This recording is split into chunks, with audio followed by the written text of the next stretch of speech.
Hey guys, Alex with Allen Engineering. It's been a long road to getting to this point, but it's something that we've wanted to do for a while. Today I have the honor of a special guest, Ron Allen. Obviously, those of you guys who've been following Allen Engineering and OpSync throughout the years know his name. Yeah, we finally convinced you to sit down and in front of a camera. It was hard enough just to take a picture with you last time we were here, and but this time, you know, it was something that we wanted to kind of get in your own words some of the stuff that you've been telling us for a while, and especially now that you're cleaning up the shop and rolling up your FFL and all that stuff. It's probably a good time to do all that.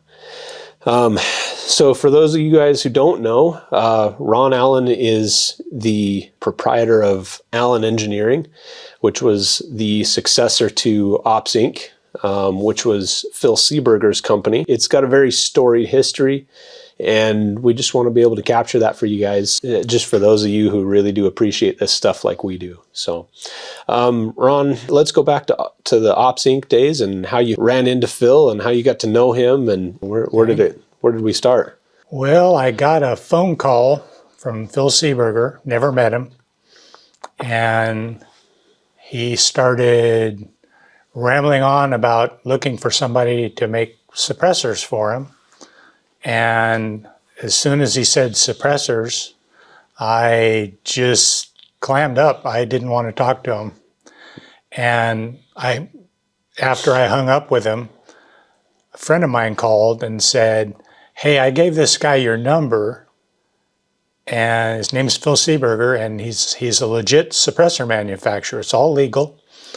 And so we talked again, and that was my first introduction to OpSync. Was that initial phone call. Scared as heck because I thought somebody was trying to get me arrested.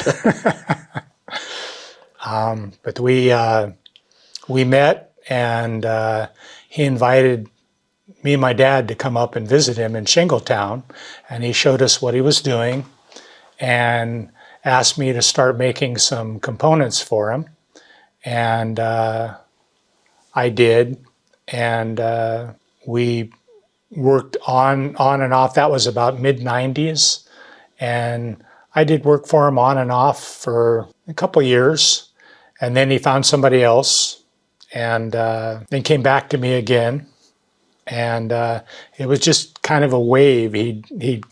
When he got desperate, he'd come and talk to me, and when he'd get a big contract, he'd look for somebody to do stuff cheaper. And so I never really was serious about it. It was just a little side gig, and I'd go up to his place and work on stuff up there, but later on he started the beginning of the Mark 12 project, and he had a shop in, I believe it was in Illinois, made the first batch of 12th model suppressors, and whenever he had a problem with them, and they wouldn't make any more. They made the first about 100 of them. And so he came to me and asked me if I'd start putting the whole thing together. And so we got an FFL and SOT down here. And that's how it started, full-time making the 12 models for him.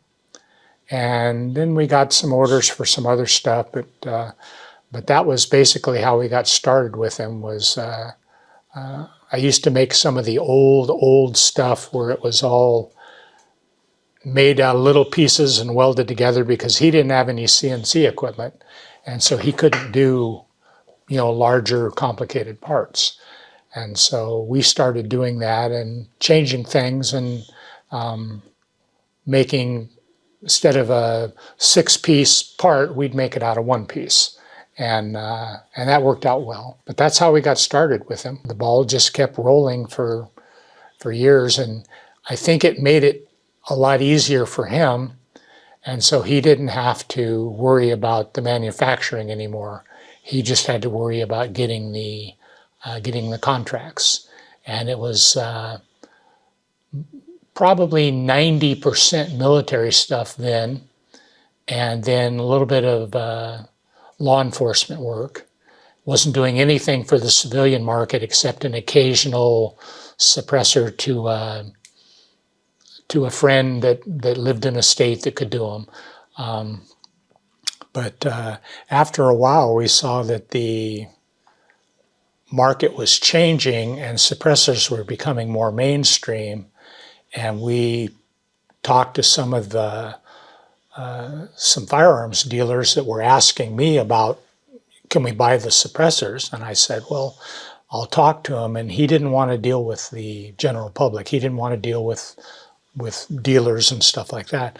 But we finally convinced him to do it. And it's a good thing, because that's became the biggest part of the business, was the suppressor sales to the FFLs and SOTs in other states. And so we were able to still do a little bit of work for the military, but do more and more work for the civilian market. And that's basically how we got started with doing work for Phil. So what was Phil doing before that kind of led him into the suppressor realm and made him even want to get into that? The early on, I didn't know a whole lot about Phil, and I hope I've got this correct. Phil was an electrician, and by electrician I mean an amazing electrician. And his father owned I believe he owned a company that was an electrical contractor. And Phil did the wiring on like high-rise buildings. And he would weld the aluminum bus bars into the buildings, and that's where he worked for years. And then, for some reason, and I never really understood why, he left that down in Los Angeles and moved up to Shingletown, and was kind of not a hermit, but I think he was like working out of the union office up there, and I don't know why, because it seemed like that was a pretty good gig down there. But he was in the military, and when he was in the military, he was always into photography, and so his job in the military was analyzing pictures and taking pictures. This is in World War II, and I believe he was over in Europe. And when he got out, he still had his love for cameras, and he's a brilliant man. He had, for some reason, I'm not sure how he got into the whole idea about suppressors, but he used to do ham radio, and there's a thing they do there, it's called heterodyning, where they take two sound frequencies and shove them into each other and get a different frequency. And he thought, I wonder if you could do that with sound. And so he started playing with seeing if he could change the frequency of a sound by taking taking low frequency sound and bouncing it together and make a higher frequency. And the reason why you want to do that is the higher the frequency, the faster it dissipates over distance. And his reasoning was that if you wanted to suppress something, you're not worried so much about the person shooting the firearm, you're worried about someone downrange that perhaps you're shooting at, and them not knowing where the sound came from.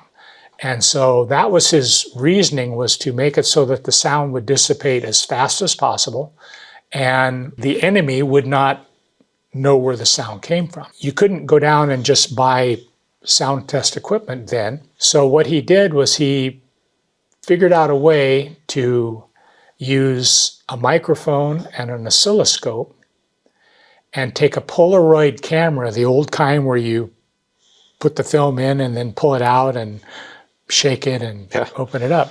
And he figured out a way to time that so that he could take a picture of the screen, because he didn't have a recording oscilloscope. And he would take a picture of the screen, use math, and convert that to decibel. And that's how he played with his suppressor design, was by taking photographs of an oscilloscope screen. And it was an ingenious thing to do. And it was amazingly accurate. The military later started testing sound themselves with really high dollar equipment and got basically the same readings that he did. And they couldn't figure out how he could have done that. And it was an ingenious way of doing it. But that's what got him started with suppressors. And him and his son, Pete, used to sit out in the driveway of his house and fire over this. He had a little bullet trap, and they'd fire and time the camera, and it was amazing how he did it. But that's how he came up with the idea for the suppressors, and then he started trying to market it. And I'm not sure how that process actually started, because he was doing that before I ever met him. But he told me about how he discovered being able to test and get repeatable results with the camera and the oscilloscope and the microphone. But it was very, very interesting how he did it. So he was playing with the design, then taking measurements and then tweaking his design. Correct. I assume.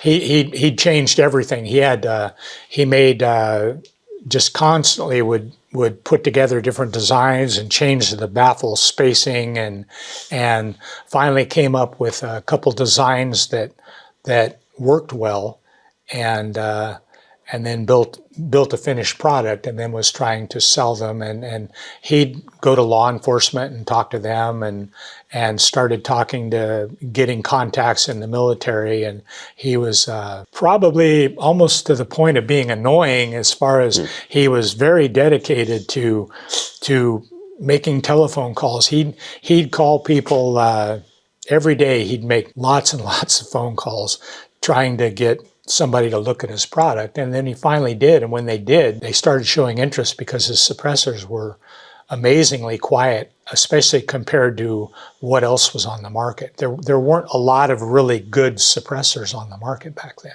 We went to a show one time, I think it was down in Fresno or somewhere.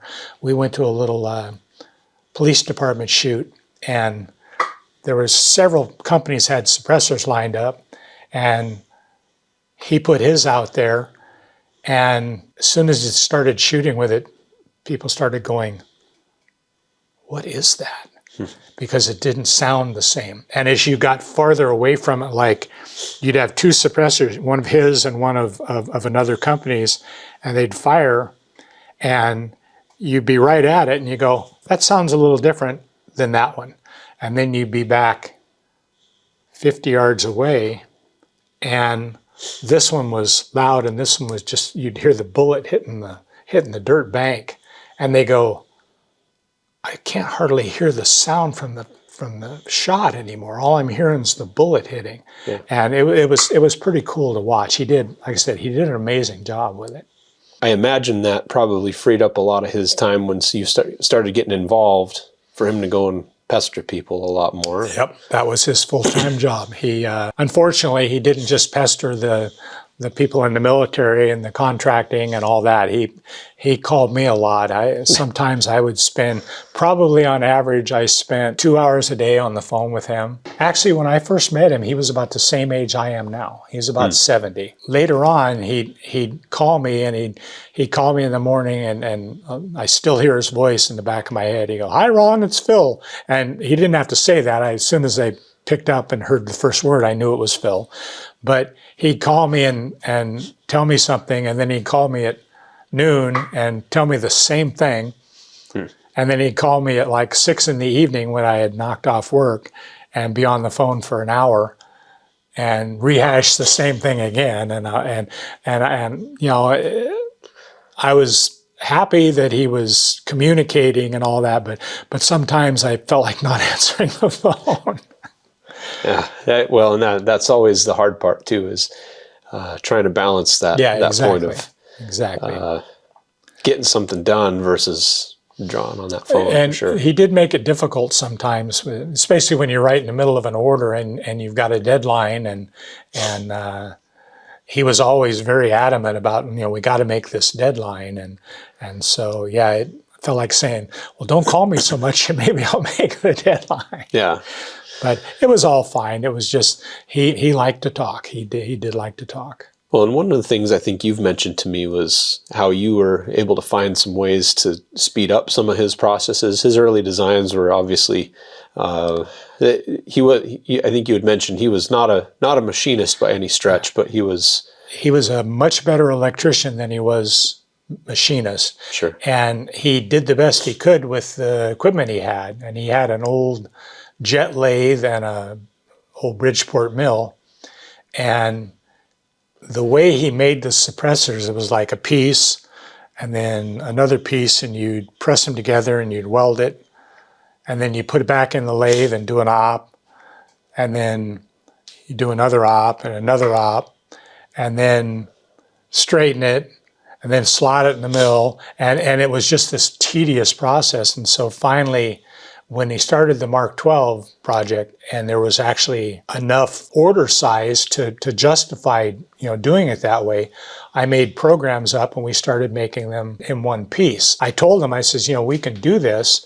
But then he went to that place in Illinois, I think it was, and that's how they did it. And they actually made drawings, and they made the first batch that way. And then we just continued on. But then we also did the same thing with the other models, not just the 12th model, but the 15th models, 16th models, the third models, the M24. We incorporated the same thing, making the basic core of the suppressor, what we call a first section, all out of one solid piece, no welding.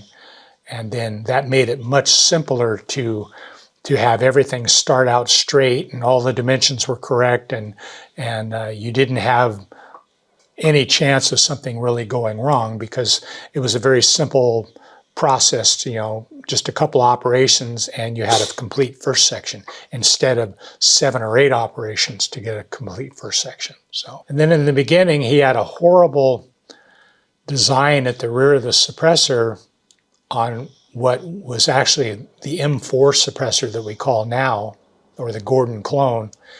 He didn't used to put a 20-degree taper at the entry on the back. He just had a little radius, and then he would let that radius cut into an aluminum fitting. But over time, it wouldn't go back exactly the same way. And so we had talked about doing the 20-degree taper, and that's when he did that on the 12th model. He incorporated that 20-degree taper, and then we incorporated that same taper on all the other models. So just little changes, changes in how we put stuff together. We made some changes. We took the third model, the old third model, shortened the back, and came up with a different suppressor that was shorter. It went back the same distance as a 12th model, but it didn't use a muzzle brake. And it worked out really nice for bolt guns. And so just little things like that, but made it so that everything was the same. The baffle stacks would come out the same length, and the first sections were all the same, and the threads were all the same. And he used to shove a tap in the part, and then he'd crank it over the side and then reverse it and come back the other way. And he goes, you don't want it to be too tight of a thread. And I'm just standing there wanting to cover my face looking at that going, no, you don't do that. But it made it nice because we had no rejects, no assembly issues, no problems with it fitting a certain rifle and then not fitting the other rifle. So it worked out well by kind of standardizing procedures. Yeah. Well, what was the reject rate like early on there? Really nothing, because the military wouldn't send stuff back, but he would get stuff. I mean, you put it on the arbor, back it off a half a turn, and you could take the end of the suppressor and go boom to boom. I mean, it was terrible loose. When we started doing them on the CNC, you'd back it off a little bit and it would just wiggle a little. Well, the thing is sometimes they'll actually get loose. They'll loosen up like a quarter of a turn or an eighth of a turn. And if it's too loose on the thread, that'll do a point of impact shift, because now it's flopped down. And by having everything a little tighter in spec, but not way out of spec like some of his stuff, if it got loosened up a little bit, you didn't get the big point of impact shift. That was I never really saw a reject of any one of his suppressors or any of the ones that I did, except ones where we were trying to cause a failure to see how many rounds you could, put through it, because we made suppressors for like the HK 30 caliber machine gun, made them for the Browning, but we never had one fail except when we were trying to do belt fed mag dumps. You'd put 400 or 500 rounds through as fast as you could, and you'd get a bulge in the suppressor. That kind of stuff where you're just trying to see if you can make it fail.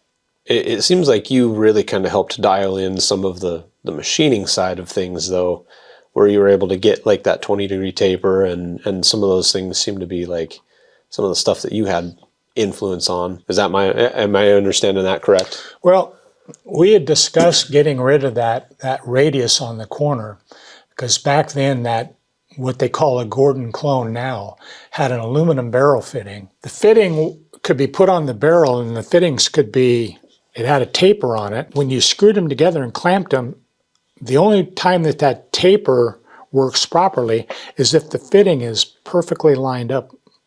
And if you just put it on a barrel and tighten the screws, there's no guarantee of that. And so I told him that business of having the radius cut into that aluminum was a bad idea, because if that one is a little farther forward than the other, that's going to push the rear of the suppressor down.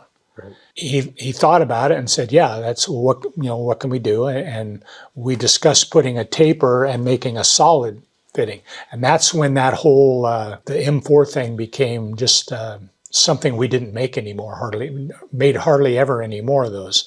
And we started making just the MBS series, is what he called it, the muzzle brake suppressor series, which was the 12th models, the 14th models, 15th models, and 16th models.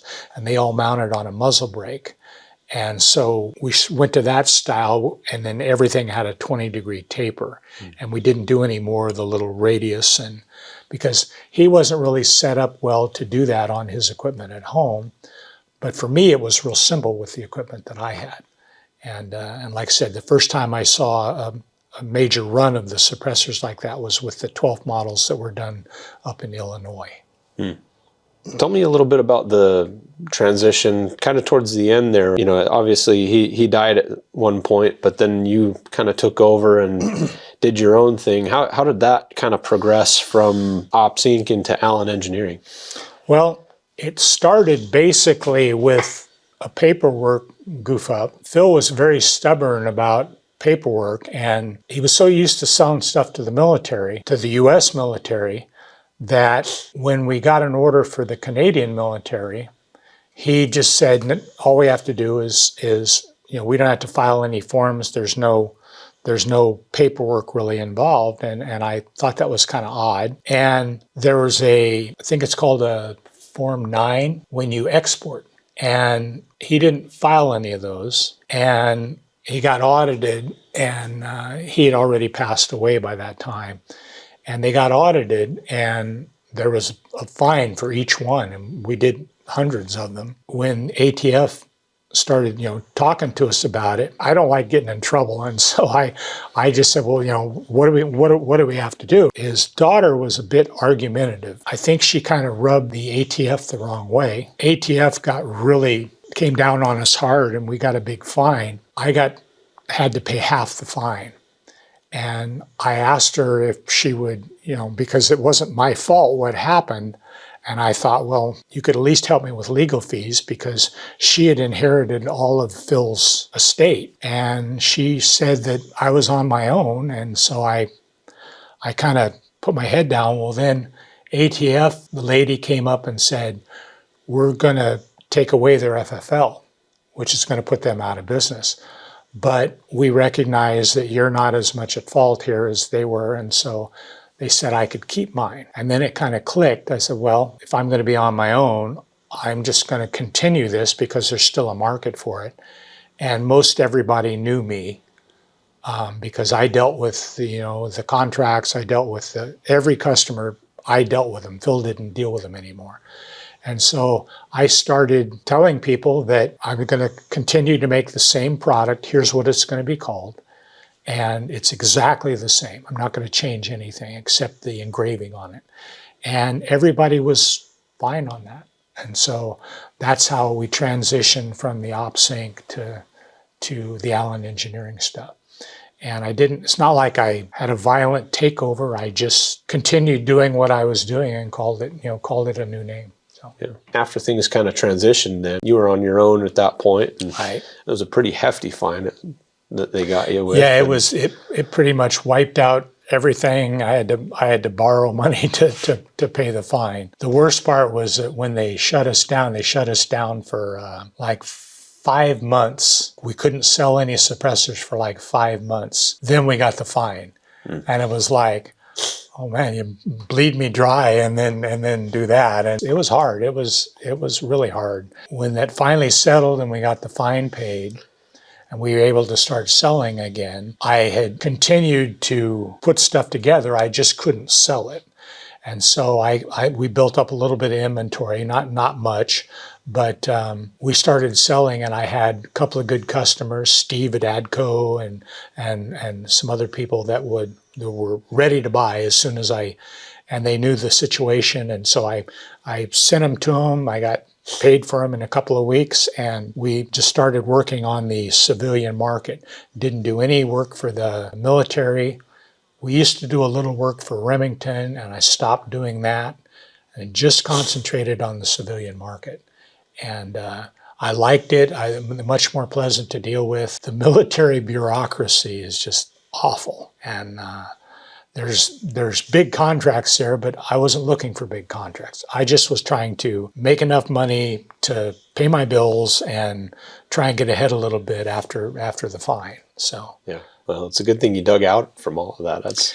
Yeah, it was. I didn't really have a choice. It was the only way. I hadn't been doing work I used to do a lot of work for the electronics industry down in Silicon Valley. And I had distanced myself from there because they kept sending stuff to China. And I kind of didn't want to go back to it. So it was like the only thing I had. And all I had to do was just be patient until the ATF said, okay, you can start selling now. And it was a big sigh of relief when we started invoicing again. So. Well, and you had started you were doing a lot of prototyping and stuff before the relationship with Phil, right? That's where you had kind of started? I was mainly subcontracting for shops that were doing work for a silicone wafer manufacturing company that they make microchips. Well, they make the equipment to make microchips. I did basically jobs that most people don't want to make, jobs that nobody wanted to do. That's a good example of this. Pardon all the dirt, but that's what I used to make. This here. Stuff like that. Stuff like this. And it was kind of a nightmarish part. Nobody wanted to make them. And so they would contact me and say, we're having trouble getting this made. Would you be interested in bidding on it? And so that's how I do it. And so pretty much any job I got was something that nobody wanted to make. So, I mean, obviously you did that for a lot of years. Tell me a little bit, you had mentioned that you were kind of particular about making sure that things were done the same way as OpSync. What were you looking for in candidates to continue your legacy? Well, being only a two-person shop and then being just a one-person shop for quite a while as well, I put in a lot of hours. I mean, I did more 100-hour weeks than I care to think about. And the family kind of suffered for it, and it was really bad until we moved up here to Browns Valley. No matter how many hours I put in, I was still right by the house. So that made things a lot better. But you just kind of wear yourself out. I started thinking, I knew that Peter was talking about retiring, the guy that worked for me. I absolutely did not want to try and replace him. Trying to replace him would have been impossible because he was just absolute fantastic employee. So I started thinking about finding somebody that would buy or take over the business. But I was very specific. I told him, I says, it's not something that you want to modify. You have to agree to continuing to make them the exact same way. Don't get an epiphany and say, oh, I can make these in half the time if I do this and this and this. It has to be kept the same because that's what people wanted. And it was, people can say they're going to do that, but if your gut feeling is that maybe they may not, that makes it hard, because I honestly didn't think it would work well if somebody started changing things. So that's what I looked for, was finding someone that I was comfortable with and wanted to take it over and do that. And that's when I found you guys with Trajectory, and I just got a good feeling about it as soon as we talked about it. And I had several other people that said they were interested in it, but I just knew that they weren't going to keep it the same. I thought that Seberger did an amazing job coming up with a product that has really stood the test of time pretty well. And then I continued to make it. And while I didn't design it, I made a lot of parts. And I thought, you know, I'd be kind of nice to see this continue on. And then when you guys said that you'd keep the name the same, that was pretty cool, because, you know, it's not really a legacy, but in a way it is. It was something that I could still feel connected to. And so that's when, you know, we decided to talk and hand this off to you guys. Well, and we very much appreciate you doing it. I know I had mentioned that from my standpoint, when we looked at this, we came and probably did the same thing several others had done, and spent a couple days with you and learned the processes. And I remember going back and chatting with Morgan, and we're like, well, do we want to do this, right? And we both felt pretty strongly we wanted to do it. I remember at the time, I'm like, okay, the process was much different than what I had anticipated. I think that we had, on the drive out, I'm like, this can't be that hard to make a tube, right? And I got a pretty good understanding of how you do things, but also why every one of those steps is so important. And it's a very involved process from start to finish. And there's a reason why for all of those things. My justification of things was, I saw it as a preservation project. And I think that you had kind of seen that as well when you transitioned from ops to your operation, that we were in a way preserving some of that history from the from what Phil had done. And these days you have the internet. If we change it, the internet will figure it out. And so, you know, it never made sense to make a change to the product itself. And so we looked at ways to optimize processes in a way, but keep the design itself the same. And so I'm glad that we were able to make that connection. See, you basically did the same thing I did. You looked at it with fresh eyes and said, there are things that we have to keep the same, but there's maybe little things we can do to change how we approach this. You know, having machines set up where they stay set up to do one operation. And all that stuff saves time, because I have no idea how many times I've changed chuck tooling on that machine. I mean, thousands of times I have taken the chuck off, put this arbor in, put the chuck back on. I mean, I have no idea. I'm surprised the taper even still works. I was going to say, I'm surprised you haven't worn that taper out yet. And now, unfortunately, as I get older, that chuck, it's like it's changing from being made out of cast iron to being made out of lead, because it just seems like it gets heavier every time I take it off. Definitely. Even in a couple days I spent with you, the amount of knowledge I was able to learn from you was incredible. And then again, throughout the course of a couple of years and the phone calls I've had from you, just, you know, sometimes those are simple questions about, hey, what was the story behind this mount and whatever. But other times it was tolerances, or what kind of tooling do you use in this situation, or how would you cut this thing, or, you know, so it was nice to be able to have that resource over the course of, I mean, it's been several years. I still talk to you at least once a month, and I feel like, and so, yeah, it's been, I appreciate being able to learn from you. Like I said, I just think you guys have done a great job with it, and I've been really pleased. So I had no idea it was going to work out this well. I just was a little nervous about it, but I'm not nervous about it anymore. So, So looking back on it, how do you, I mean, I know legacy is probably not one of those things most people think about until way later. Right. Is that something you think about now? And is there anything that you'd go back and change? Or machining is kind of a thankless job. You make parts. If you do really good, the best you can hope for is somebody will pay the bill. Yeah. I never did this for any kind of recognition or anything.